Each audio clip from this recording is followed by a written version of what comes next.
सुनीत ने सुना है तो सामने पहुंच गई, एक बात कही, देखो बहन, हमने ही अपने पति का विवाह करवाया और विवाह मैंने ये सोच करके करवाया हमारे गर्भ से कोई संतान नहीं हुई, तुम महलों में रानी बन के रहोगी, मैं तो तुम्हारी दासी के समान है, मैं तुम्हारे घर का काम करती रहूंगी, तुम्हारे गर्भ से जो भी बालक होगा मैं तुम्हारे बच्चे को खिलाती रहूंगी। सुरती कहती है महाराज पहली बात तो ये है कि मैं इससे कोई बात ही करना नहीं चाहती, और फिर ये कह रही है कि हम तुम्हारे बच्चे को खिलाएंगे, क्या आपको विश्वास है ये मेरे बच्चे को खिलाएगी? अरे नहीं महाराज, आपको नहीं मालूम, हमसे पूछो।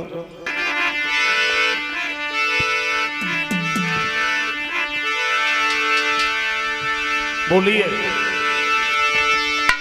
सुन लो राजन तुम कान खोले, और ये कुलवंती क्या कहती है, बूढ़ी बिल्ली भगतिन बन के सचरिया घर में रहती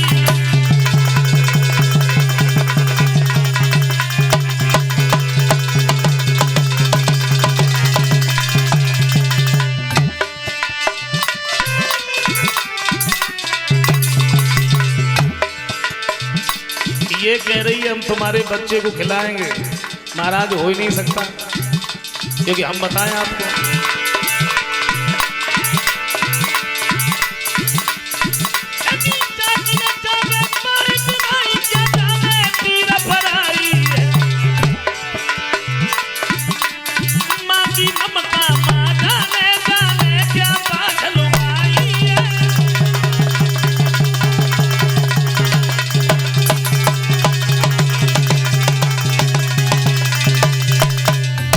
मुझे नहीं रहना है इस घर में, तो नहीं रहना है, मेरा डोला वापस करवा दीजिए। सुनीत ने जब ये सुना आंखों से आंसुओं की धारा बहने लगी। बहन ये तुम क्या कह रही हो, जरा सोचो, मेरे मन में अगर पहले से ऐसे विचार होते तो क्या मैं अपने पति का विवाह करवाती? मैंने कहा नहीं, तुम यहाँ रानी बन करके रहो, मैं तो तुम्हारे दासी के समान हूं। सुरुचि कहती है महाराज मैं आपसे बात कर रही, मैं इससे कोई बात भी करना नहीं चाहती, और मेरा एक बार नहीं बार बार एक ही कहना है, और वो ये महाराज मेरा कहना है, हम तब उतरे डोला से, अरे पहले जा धोती को दे होने का, अरे हम तब घुसेगा घर में पहले, यदि सोती को दे होने का, अरे हम तब उतरे डोला से पहले।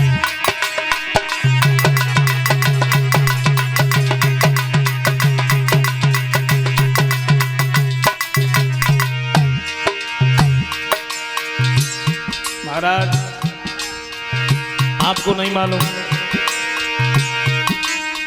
सौ की चून की बुरी जहर की छुरी मान जा भैया,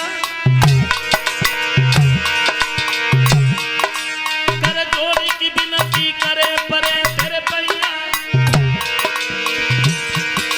हम तब उतरे डोला से पहले जा सोती को ले होगा, हम सब घुसेगा घर में पहले, सोती को ले होगा, हम तब उतरे डोला से पहले।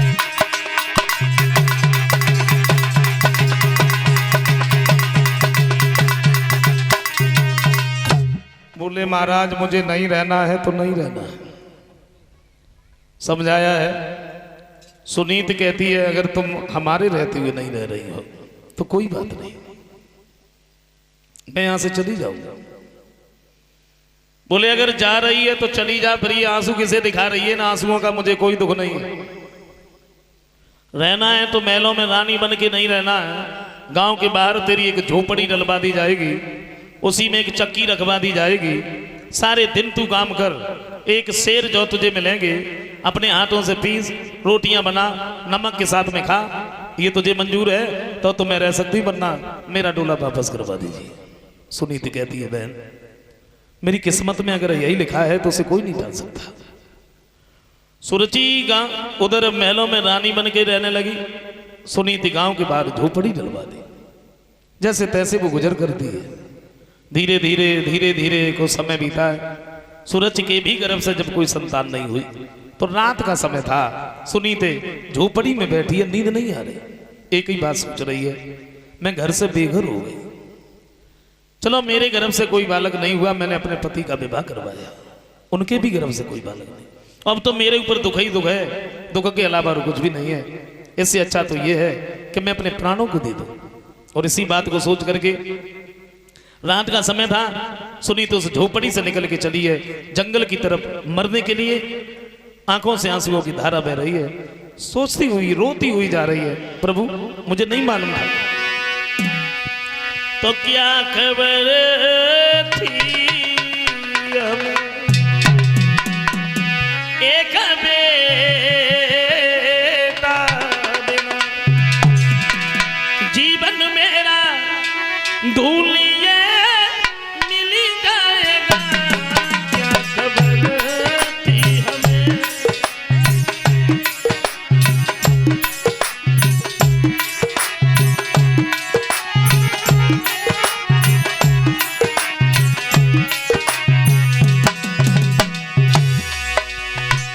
सोचती जा रही। पहला दुख तो गोदी खाली रही, दूसरा दुख पति की वहां छुटी गई, तीसरा दुख किस्मत कहाँ ले गई। इसी गम में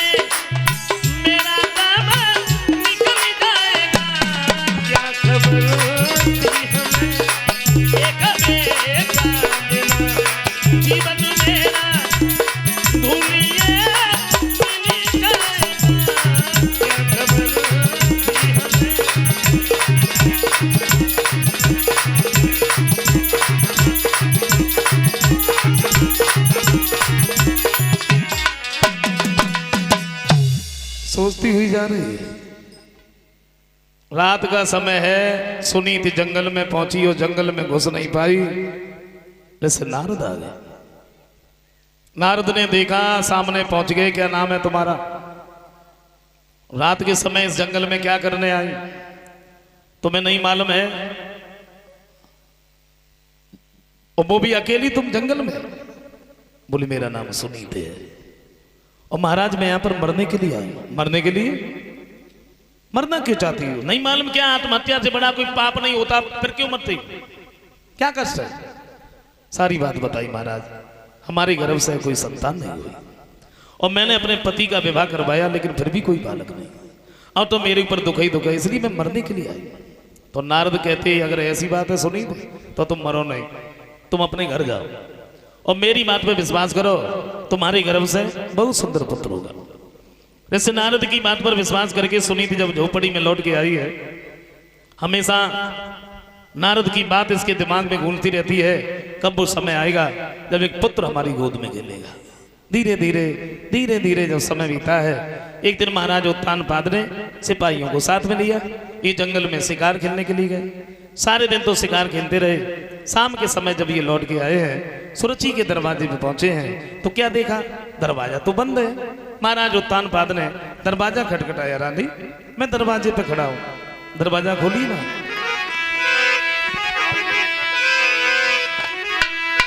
लेकिन किसी ने आवाज ही नहीं दी। आवाज भी कौन देता? क्यों? कि रानी जो थी ना,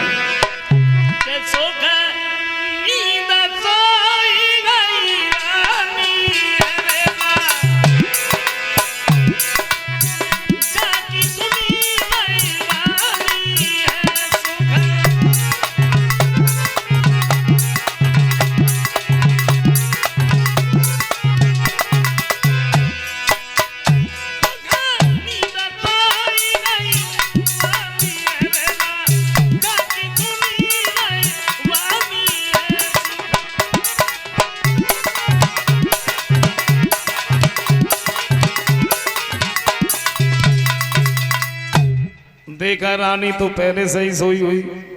दरवाजा खटखटाते रहे, खटखटाते रहे। उसके बाद क्या हुआ? तो जब ध्यान सुनीति को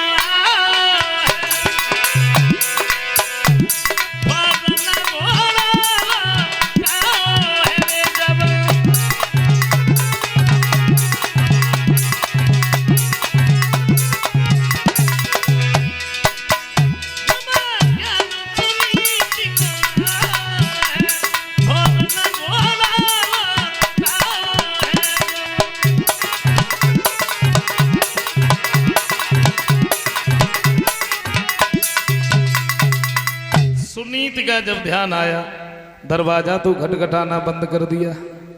अश्व पर सवार हुए और ये सुनीत के नजदीक पहुंचे हैं। सुनीत ने जैसे ही देखा, झोपड़ी से निकल के बाहर आई है।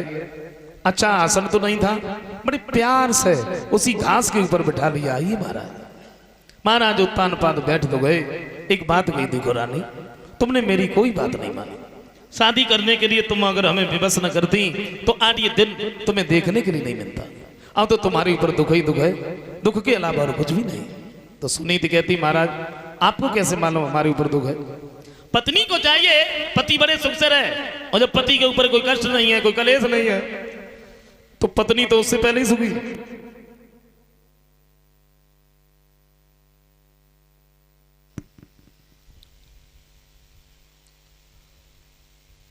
आप बड़े आराम से रह रहे हैं तो भला मेरे ऊपर क्या दुख है? श्री सुखदेव जी समझाते हैं कि राजन, महाराज उत्तानपाद एक रात अपनी बड़ी रानी के पास में रुकते हैं। सवेरा जब हुआ है तो ये छोटी रानी के दरवाजे पे पहुंचे। अंदर घुसने के लिए हुए तो क्या देखा, रानी दरवाजे पर ही खड़ी है। रोक लिया, ठहरो महाराज, कहां जा रहे हो? उत्तानपाद बोले, क्या हुआ? बड़ी क्रोध में लगती है। सुरची कहती है, महाराज आप हमें एक बात बताओ। क्या? सारी रात कहां रहे? मैं तो शिकार खेलने गया था। बोले, मैं दिन की नहीं रात की बात कर रही। मुझे मालूम है। क्या मालूम है? बोली। अज्ञान भर रहे।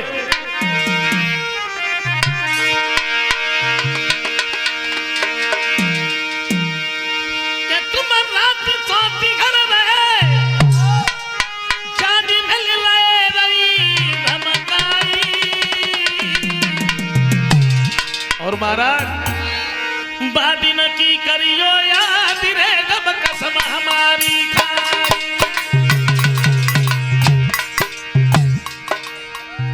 बड़ी जल्दी भूल गए।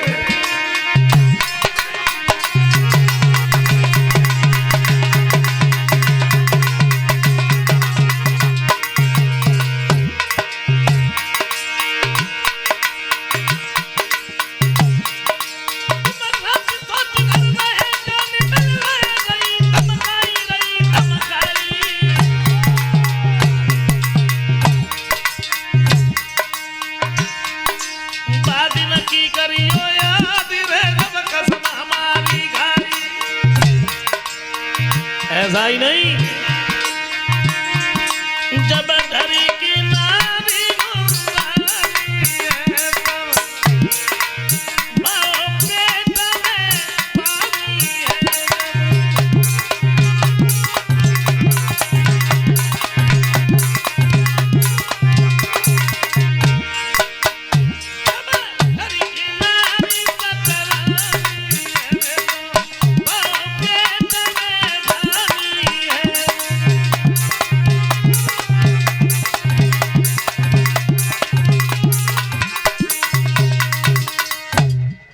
पहले तो महाराज उत्तानपाद कुछ बोले ही नहीं।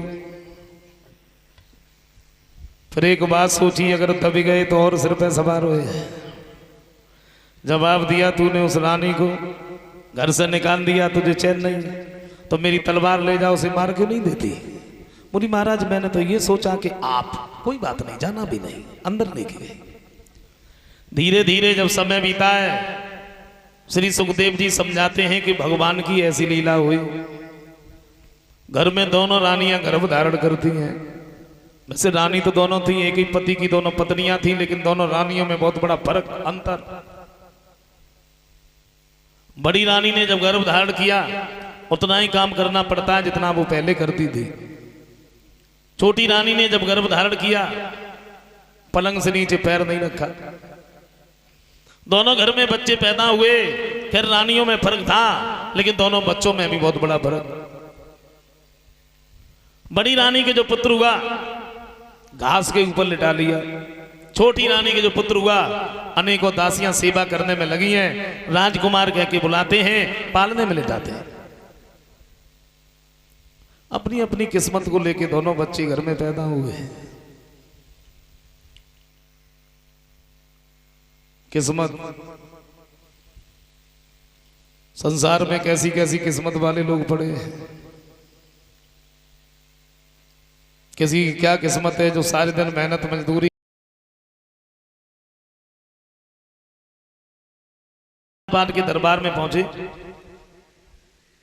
महाराज उत्तानपाद ने दोनों बच्चों को एक साथ आता हुआ देखा तो बड़े खुश हुए और बड़े प्रसन्न होकर के ध्रुव को अपनी गोद में ले लिया। अच्छे विचारों के लोग बैठे थे, ये प्रशंसा करने लगे, बड़ाई करने लगे, महाराज के तो बड़े अच्छे विचार हैं। दोनों बच्चों में कोई फर्क नहीं मानते, कोई अंतर नहीं मानते, और ऐसा होना चाहिए। लेकिन एक नीच बुद्धि वाला इंसान बैठा था, चोगिला, और चोगिला चूक तो है नहीं, गाय कहो चाहे रोए, घर घर फूट कराए दे, करे एक के दो। नीच बुद्धि वाले जो इंसान होते वो नहीं मानते, आदत वाले कभी आदत नहीं भूलते।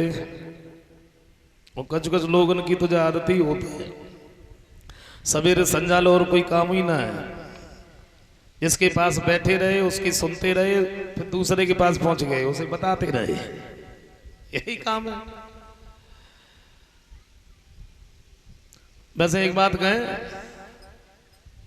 अपना दुख किसी से मत रो, अपना दुख किसी के सामने मत रो। पहली बात हमें यह बताइए, यहां तुम्हारा दुख सुनेगा कौन? आपका थोड़ी बहुत देर के लिए कोई अगर दुख सुन रहा है तो ये उसके संस्कार हैं जो तुम्हारा दुख सुन रहा है ना। वो नहीं चाहता है कि आप अपना दुख रोज रोज उसके सामने रोए। एक बात और देखो, आप अपना दुख किसी के सामने रो रहे बैठ के, और जो सुन रहा है वो आपके चेहरे की तरफ देख रहा है। क्यों देख रहा है मालूम है? वो इसलिए देख रहा है आप कब बंद हो तब हम अपना रोए। वो भी तो रोने के लिए बैठा है, वो भी मौका चाह रहा है कि हम अपना रोए। लेकिन किसी से मत दुख रो, क्योंकि लोगों की अब जो विचार है ना थोड़े बदल गए, चेंज हो गए। आप जब तक बैठे रहेंगे बड़े दुखी हो करके आपसे बातें पूछते रहेंगे, और जैसे ही आप उठे दूसरा बैठ गया बड़े खुश होकर के उसे बताते रहे।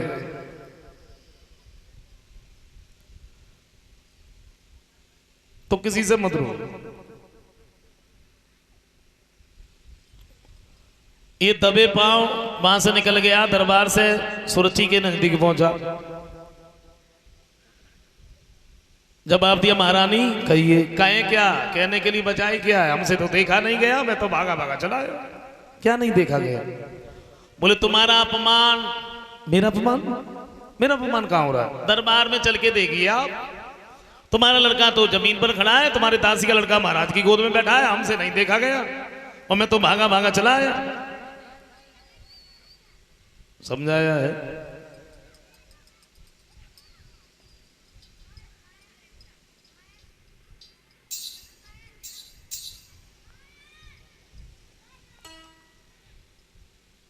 सुरची भागी, दरबार में पहुंच गई तो वही देखा, ध्रुव का हाथ पकड़ करके जमीन पर खींच लिया, गाल पर एक तमाचा दिया। तू महाराज की गोद में बैठने के लिए चला है? नहीं।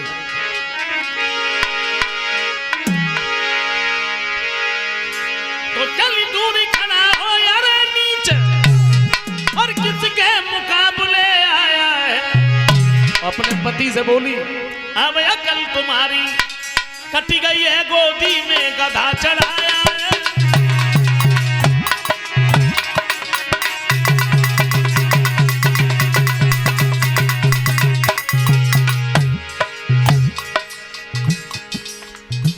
तू महाराज की गोद में बैठने के लायक नहीं, और तू महाराज की गोद में बैठने के लायक तब होता कब? बोली।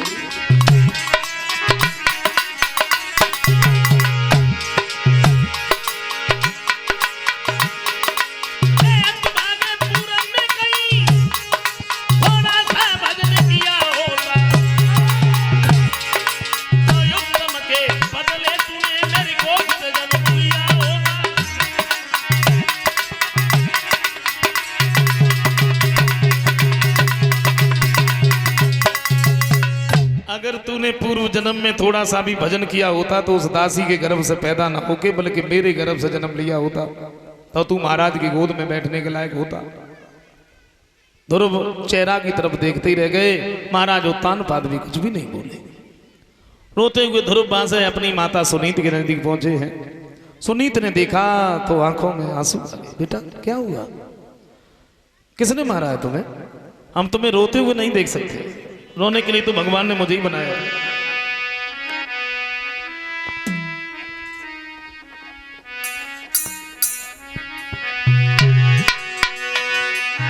हम तुम्हें रोते हुए नहीं देख सकते मेरे लाल।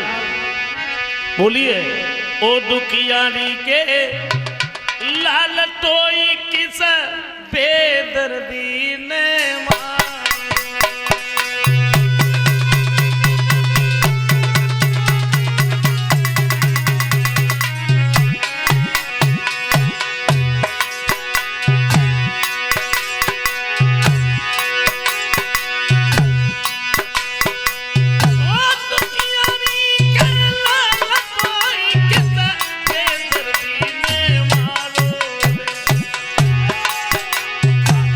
मुझनी टूटनी के सपूट तू मेरी आँख न को तारो।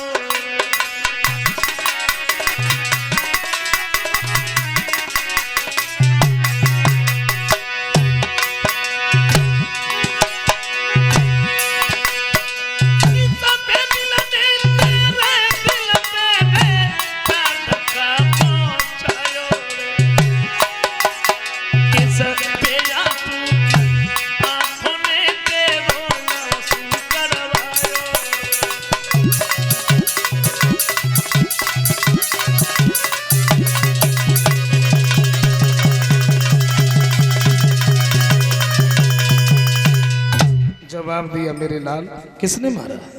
ध्रुव कहते हैं मेरी भैया, मैं और उत्तम भैया पिताजी के दरबार में खेलने के लिए गए। पिताजी ने तो मुझे गोद में ले लिया। मासी पता नहीं कहां से भागती हुई चली आई, उन्होंने मेरे गाल पर एक तमाचा दिया। तो सुनीत कहती है लाला हम तो ये समझ रहे थे कोई और बात है, अपने मार दिया तो क्या हुआ? बोले भैया अपने हैं इसलिए तो कुछ ज्यादा